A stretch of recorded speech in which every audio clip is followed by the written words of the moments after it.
Menelisik sejarah perjuangan Pangeran Diponegoro tentu kurang pas jika tak berkunjung ke Museum Diponegoro.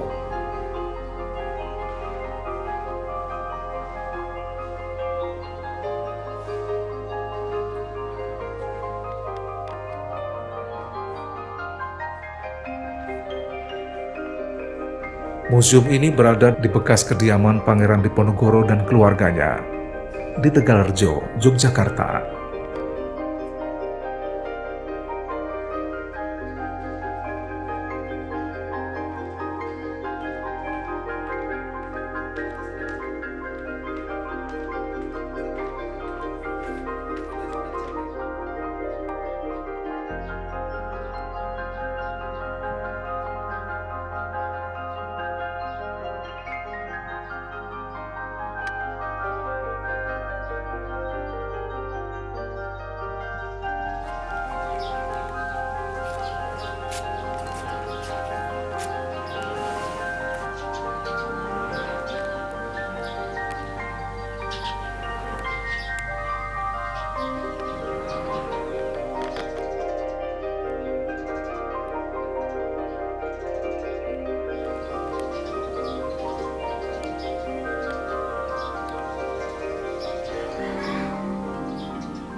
Monumen atau museum ini menjadi bukti peristiwa pengepungan rumah Pangeran Diponegoro.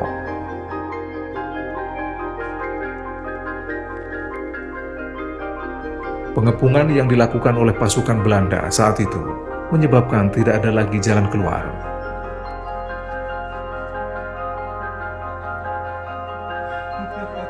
Satu-satunya jalan keluar, Pangeran Diponegoro harus menjebol pintu samping rumahnya.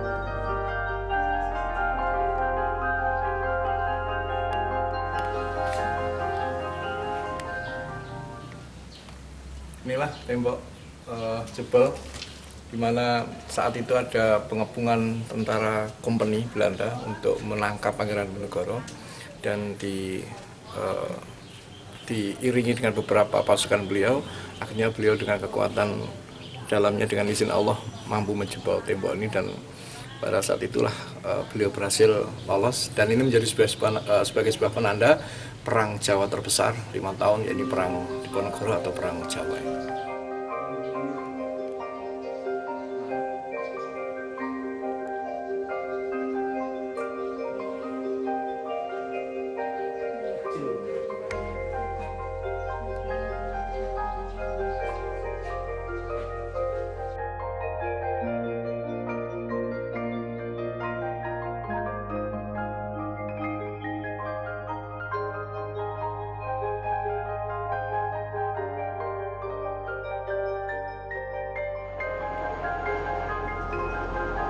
Peristiwa pengepungan dan pembakaran rumah Pangeran Diponegoro sekaligus mengawali Perang Jawa atau Java Oorlog. Perang selama 5 tahun yang menyebabkan pemerintah Belanda bangkrut dan Belgia memisahkan diri.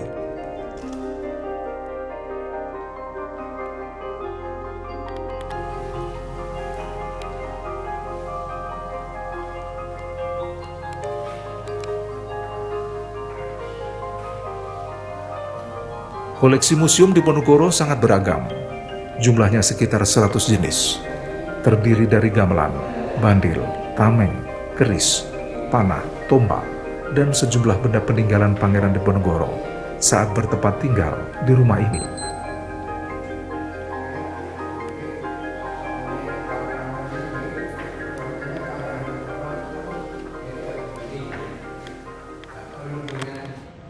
Terus 3 kali baru dituruti oleh Pangeran Diponegoro.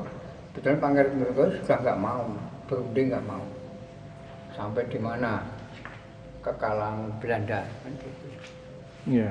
Karena dituruti oleh Pangeran Diponegoro, dituruti aja itu atas desakan istri dan putra-putranya karena tokoh-tokohnya sudah meninggal dunia duluan.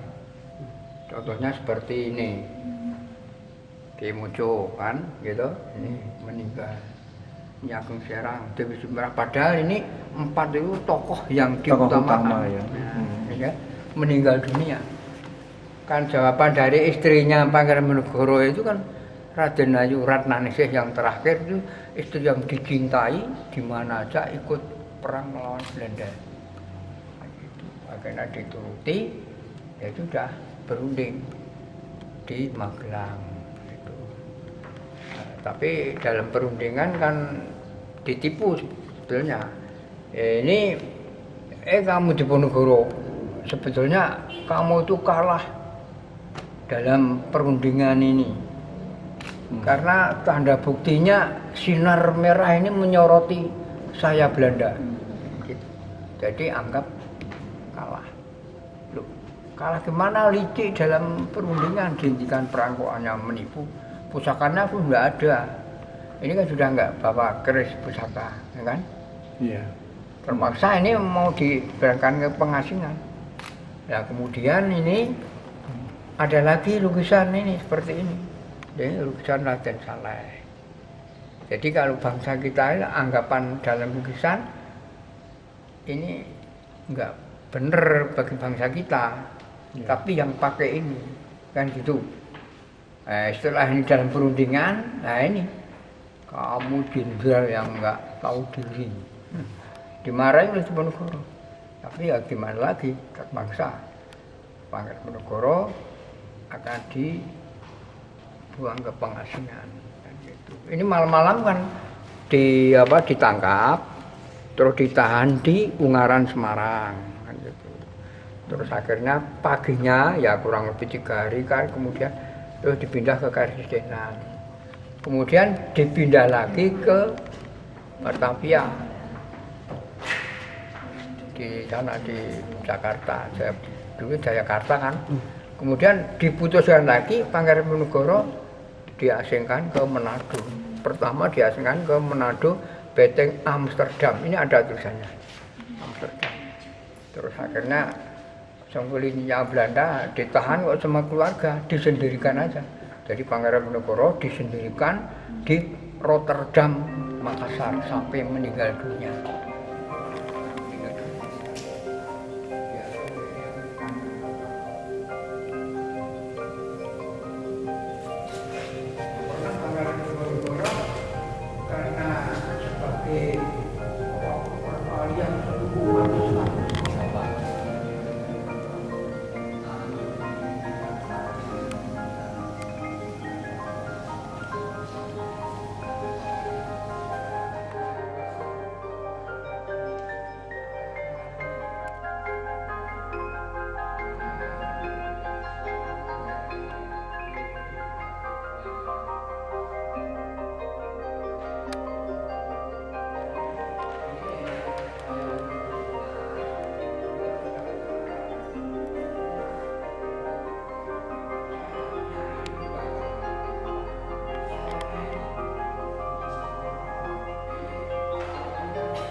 Pembangunan museum ini diprakarsai oleh Majen TNI Surono, lalu berlanjut pada Majen TNI Widodo. Pangdam 8 Diponegoro selaku pembina Rumpun Diponegoro pada 5 Oktober 1968 menanam prasasti di dalam tanah bekas puri Pangeran Diponegoro. Prasasti itu tertulis Ngesti Paras Kapuraning Tunggal yang menunjukkan angka tahun 1968 Masehi, sekaligus bermakna untuk mencapai cita-cita yang indah dengan jalan benar akan terjalin suatu persatuan.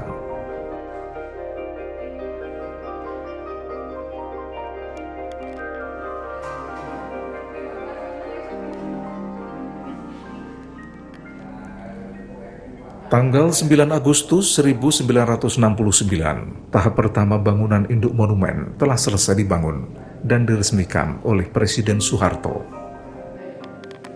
Yang rumah menghadap sini itu dulu kan musolanya Pangeran Diponegoro. Lah itu yang menjadi perbincangan sampai sekarang.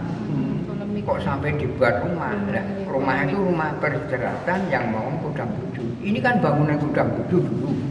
Sekarang Gudang 4. Jadi sebetulnya ya seperti kita ini ya terima kasih pada Gudang 7 dibuatnya monumen Diponegoro untuk mengenang sejarah perjuangan Diponegoro.